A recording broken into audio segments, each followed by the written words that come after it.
everybody. So today is our first new lesson, new information, but hopefully I'm starting you out with nothing too crazy, so don't worry too much. Take a minute and go ahead and pause the video and just read through the problem so that you know what's going on. When you're ready to move forward, you can unpause it. All right, so we're looking at this garden. Basically, here's a visual of what is going on for Madison. Okay, here's the design for her garden, and the number of degrees in each sector has been marked. So by sector, I mean, for example, like a pie piece, basically. Okay, so we're looking at the 3 concentric rings and the angle measure she's looking at for the different sections. Madison has only marked the degree measures on the arcs of the outermost ring of the garden. Determine the angle measure for the arcs in the inner and middle rings. So angle measures, the way those work, you guys, is this says 50%. That means the angle for this arc is also 50%, as well as the one on the inside. So this one right here is 120. So each of these guys has a degree measure of 120. So across the board, I'm just going to label all those measurements. The other thing we need is the distance measurement. So notice how the distance for the first ring is 10. Then 20, and then if you go all the way out, you'll see 30 for that largest ring. Madison needs to order pavers for the garden. She plans to vary the size and colors of the pavers in different parts of the garden, so consequently, she needs to know the lengths of different proportions of the paths. Help her complete this table by calculating the missing arc lengths. So meaning, for example, if I switch my colors here, she's going to have a path from here to here. This will be a walking path, and she needs to know what the length of that is so that she can tell the contractor and get an estimate of, hey, here's how much it's going to cost to put stone there or to lay concrete there, or whatever her game plan is. Okay, I hope you remember from geometry, this formula looks pretty familiar, where the arc length is the degree out of 360 times 2 pi r.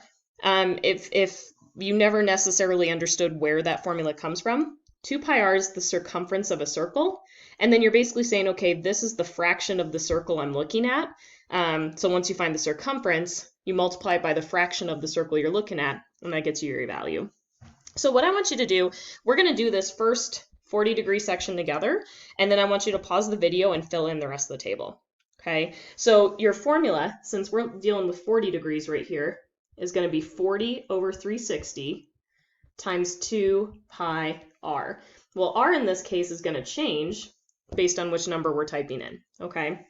So in my calculator, what I'm doing off to the side that you can't see is I'm using my graphing calculator, and this is literally what I'm typing in. Left parenthesis, 40 divided by 360, right parenthesis, times 2 times pi. Make sure you're using the actual pi button, you guys. Do not use 3.14. So make sure whatever calculator you're using, you know where that button is, okay? And then multiplied by the radius, which for this first one is 10. And I get this crazy long decimal. Round to 3 decimal places if you're not sure. So I'm going to write 6.981. The best part about my graphing calculator is I can hit second entry, and then everything's already typed in. The only thing I have to change is now we're looking at a radius of 20. I get 13.963. I'll do the same thing again for a radius of 30, and I get 20.944.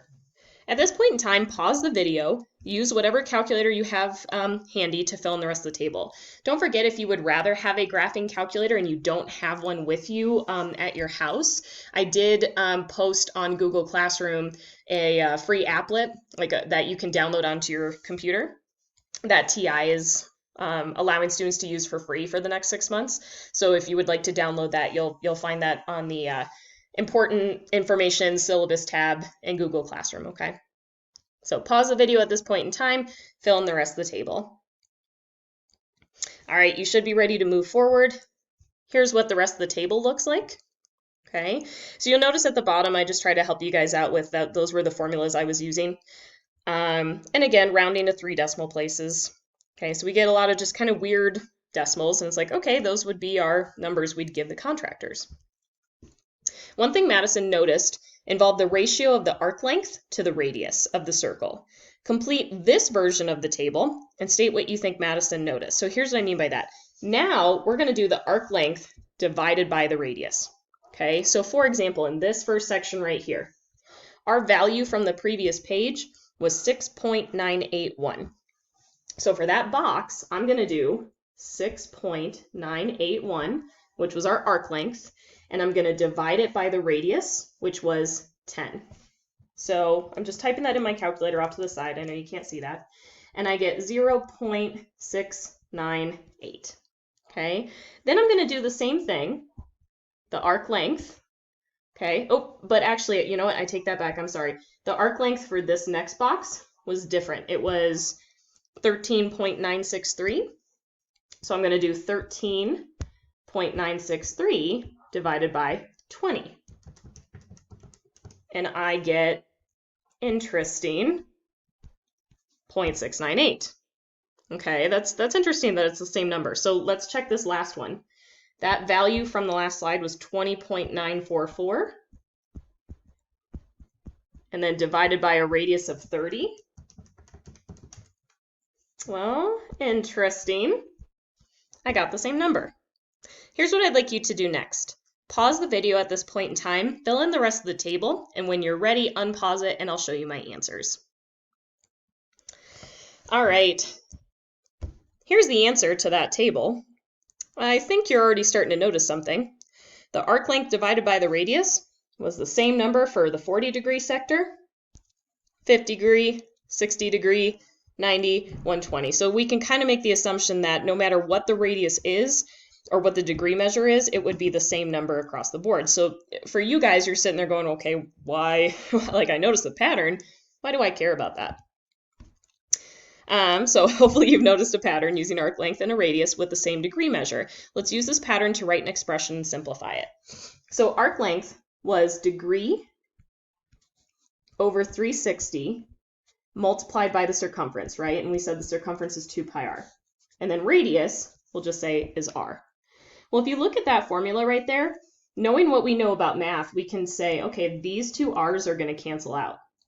And if I multiply straight across, like I put this over 1, I basically get 2d pi over 360. Well, I think you guys can agree 2 over 360 reduces to 1 over 180. So now I've got this part right here. So what it looks like is degree times pi over 180. This formula is going to be explained in this paragraph down below.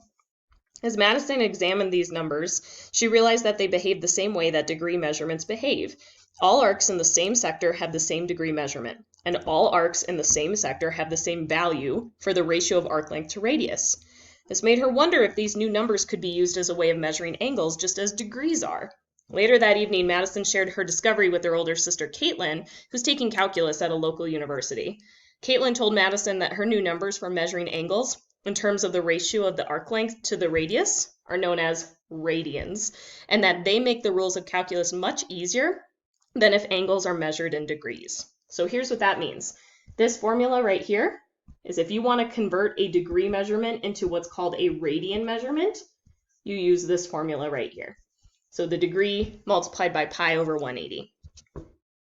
So let's just do a couple practice problems, but I think you guys are going to get the idea here.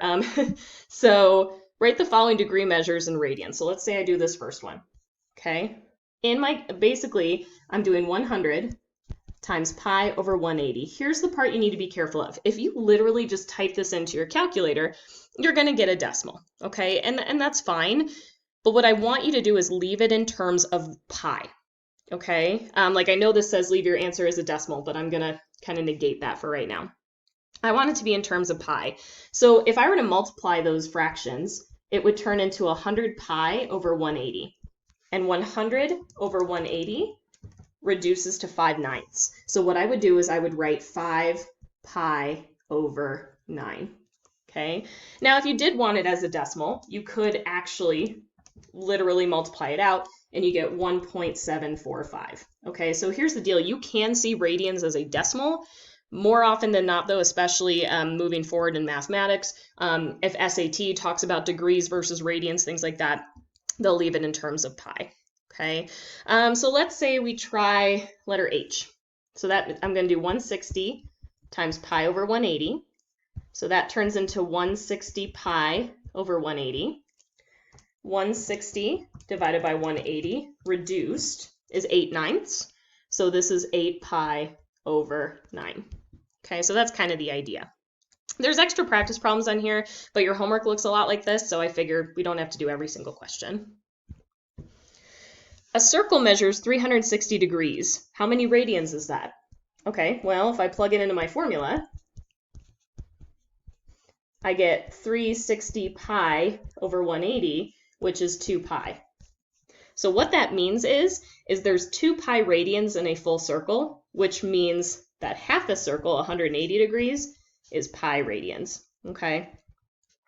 So that's just a very common calculation that's used in further mathematics. And then I've also seen SAT questions that ask something like that. What formula might you use to convert radian measurement back to degrees? Well, so here's our formula we're using. So what if I am given a radian and I want a degree? Okay, well, my thought is, why don't I multiply both sides by 180 over pi? Now I've got degree is equal to the radian multiplied by 180 over pi. So that means I can convert back the other way as well. So for example, I think you knew I was coming to this, right? So I've got pi over 180 radians. Here's my formula. So I would do pi over 180 times 180 over pi. I think you see where this is going. So that is 1 degree. Okay. Let's do one with this a little bit harder. Let's do letter F. Okay. I've got 5 pi over 6 times 180 over pi. Here's how I want you to do this, you guys. I don't necessarily like you can just literally type it in your calculator. I get that. But the way I want you to think about it is this pi and this pi cancel each other out. That's where you get that degree measurement from. Okay. So then 5 times 180, all divided by 6, I get 150 degrees. Okay. So that's kind of how that works. Again, you can try a few more on this page, but most of your homework looks a lot like that. So it's up to you. All right, you've got a homework assignment for today. This is your first official assignment for remote learning. Basically, what you'll see on Google Classroom is you'll see the assignment as a separate attachment, like a separate assignment. If you can print it out and do it at home because you have a printer, awesome. If you don't have a printer, just do it on a blank sheet of paper. And then either way, take a picture of it and submit it to the assignment area in Google Classroom. Provided that you do that and you complete the assignment, you'll get the 10 out of 10 points for this guy. And you'll notice that every week I'll probably have about 2 assignments for you to do. Most of your classes are going to be similar to that style. So remember, if you have questions, you can email me or feel free to stop in during office hours so that I can help. Good luck, you guys.